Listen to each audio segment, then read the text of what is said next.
अस्सलाम वालेकुम, मैं हूं फैसल और आप देख रहे हैं शाहीन मैथ सिटी। और आज जो मैं टॉपिक लेके आया हूं वो है solve the linear equations, system of linear equations bye inversion method.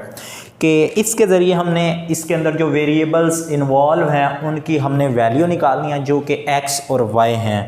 तो आइए हम इसे सॉल्व करते हैं। तो सबसे पहले आपने क्या करना है कि इस इक्वेशन को मैट्रिसेस की शक्ल में कन्वर्ट कर देना है। तो यहाँ पे आपने लिखना है चेंजिंग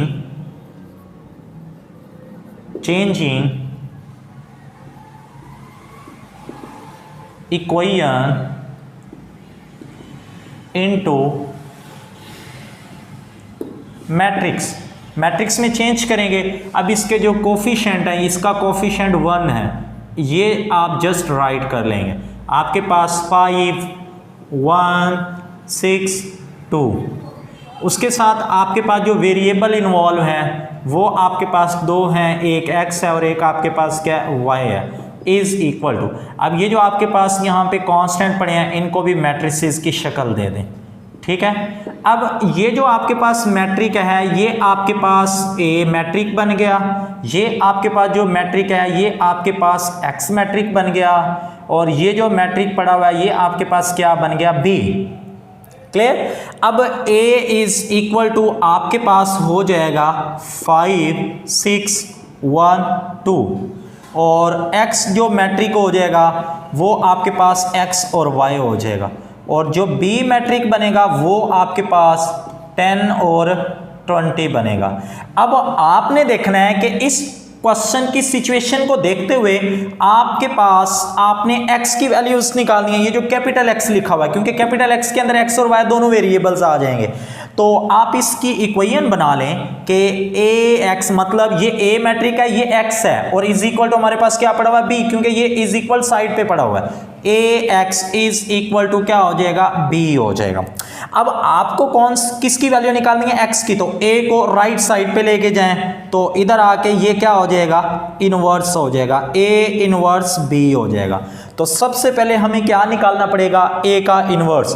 तो ये हमारी मेन इक्वेशन a हो जाएगी, इसको a का नाम दे दें। अब a का इन्वर्स निकालने के लिए आपको पता होना चाहिए कि आपके पास adjoint of a divided by a का डिटर्मिनेंट, और ये इज इक्वल टू होता है 1 ओवर a का determinant multiply adjoint of a के इक्वल होता है। क्लियर। अब उसके बाद सबसे पहले तो इनवर्स आपको निकालना पड़ेगा। अब इनवर्स निकालने के लिए मैट्रिक्स A का होना जरूरी है, तो वो आपके पास यहाँ गिवन है। तो इससे पहले भी आपको एडजॉइंट का पता होना चाहिए और डिटर्मिनेंट का पता होना चाहिए। तो सबसे पहले इस मैट्रिक का हम क्या निकाल लेते हैं, डिटर्मिनेंट निकाल लेते हैं। तो ये आपके पास डिटर्मिनेंट है, और ये 5 1 6 और ये 2, इसका डिटर्मिनेंट निकालेंगे तो क्रॉस मल्टीप्लाई करेंगे इन नंबर्स को, और दरमियान में नेगेटिव की अलामत आएगी। 5 मल्टीप्लाई क्या हो जाएगा 2 नेगेटिव, 1 मल्टीप्लाई क्या हो जाएगा 6 हो जाएगा। तो ये आपके पास यहाँ पे 10 नेगेटिव 6 इज इक्वल टू क्या हो गया, 4 हो गया। तो ये A का डिटर्मिनेंट आ गया। अब उसके साथ अब आपके पास डिटर्मिनेंट आ गया, तो अब आपको क्या निकालना है, एडजॉइंट निकालना है। तो एडजॉइंट निकालने के लिए इसी मैट्रिक के साथ ADJ ऑफ A, तो ADJ ऑफ ये मैट्रिक राइट कर दें, 5 है 1 है 6 और ये 2।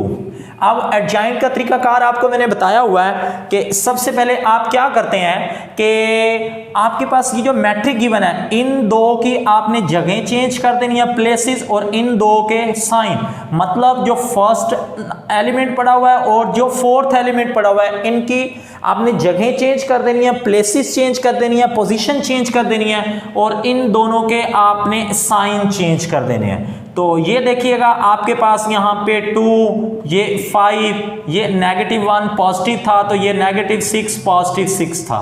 क्लियर। तो ये आपके पास एडजॉइंट ऑफ क्या आ गया, A आ गया। Is it clear. तो अब आपके पास ये एडजॉइंट भी आ गया है और डिटर्मिनेंट भी आ गया है, तो आप यहां से ए का इन्वर्स निकाल सकते हैं। तो ए का इन्वर्स हमारे पास हो जाएगा, एडजॉइंट जो हमने निकाला है वो आपके पास 4 था, तो ये 1/4 मल्टीप्लाई आपके पास मैट्रिक पड़ा हुआ है एडजॉइंट वाला 2, -1, -6 और ये क्या हो जाएगा 5 हो जाएगा। Is it clear? अब आपने ए का इन्वर्स निकाल लिया है। अब ये जो ए का इन्वर्स आपने निकाला है, अब इक्वेशन नंबर ए के अंदर पुट कर दें। तो यहां पे आप लिखेंगे पुटिंग इन इक्वेशन ए के अंदर जब आप पुट करेंगे तो x इज इक्वल टू आपके पास हो जाएगा 1/4 और ये 2, -1, -6 और ये 5, और जो बी मैट्रिक पड़ा वो आपके पास क्या है 10 और 20।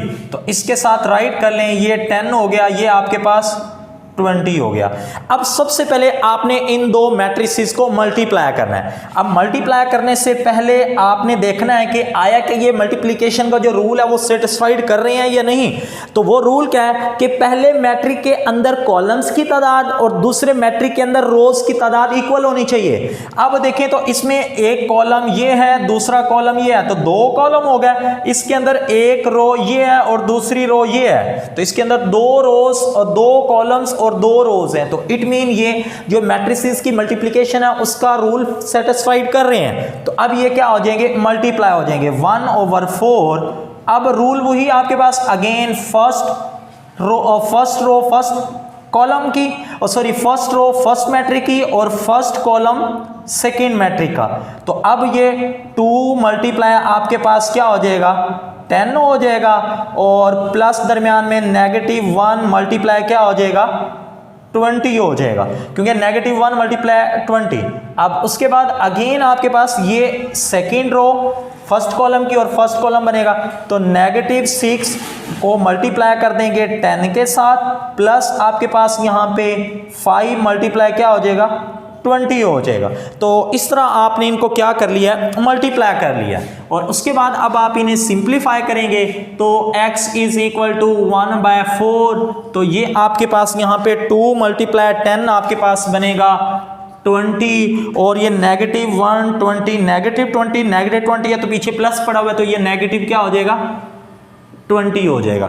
उसके बाद आपके पास ये -6 है और 10 है, तो ये -60 हो जाएगा। और ये आपके पास यहाँ पे क्या पड़ा हुआ है, सिंपल वे में प्लस वाली टर्म्स हैं तो प्लस रहेगा, तो 5 को मल्टीप्लाई 20 से करेंगे तो ये प्लस आपके पास क्या हो जाएगा 100 आ जाएगा। अब ये आपने इसे सिंप्लीफाई कर लिया, x इज इक्वल टू 1/4, तो ये आपके पास 0 और ये इधर से आपके पास कितना बच जाएगा 40 बच जाएगा जब आप प्लस माइनस करेंगे तो। अब उसके बाद अब इसका मतलब ये था कि ये 4 इस पूरे मैट्रिक के ऊपर डिवाइड हो रहा है, जिस तरह आपको ये मैंने बताया था, ठीक है। तो इसी तरह आप पूरे मैट्रिक के ऊपर उसे क्या कर दें, डिवाइड कर दें। तो x इज इक्वल टू आपके पास यहाँ पे 0 40 डिवाइडेड बाय आपके पास 4, तो इसके ऊपर डिवाइड होने का मतलब है कि इसकी तमाम टर्म्स जो अंदर एलिमेंट्स पड़े हैं उनके ऊपर डिवाइड होगा। तो x इज इक्वल टू आपके पास 0/4 40/4, तो ये आपके पास x इज इक्वल टू यहाँ पे क्या हो जाएगा 0 और यहाँ से आपके पास 10 आ जाएगा।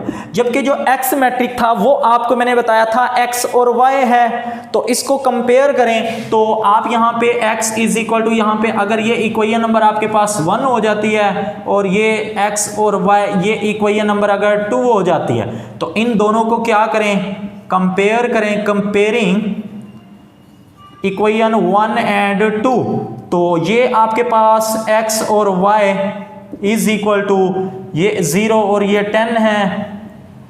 तो अब चेंजिंग इनटू इक्वेशन, जिस तरह आपने इक्वेशन को मैट्रिसेस में चेंज किया था, अब मैट्रिसेस को क्या करें, इधर इक्वेशन में चेंज करें। तो यहां आप लिखेंगे चेंजिंग मैट्रिक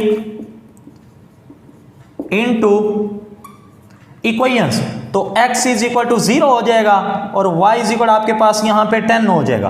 तो ये आपने x की वैल्यू निकाली और ये आपने y की वैल्यू निकाली।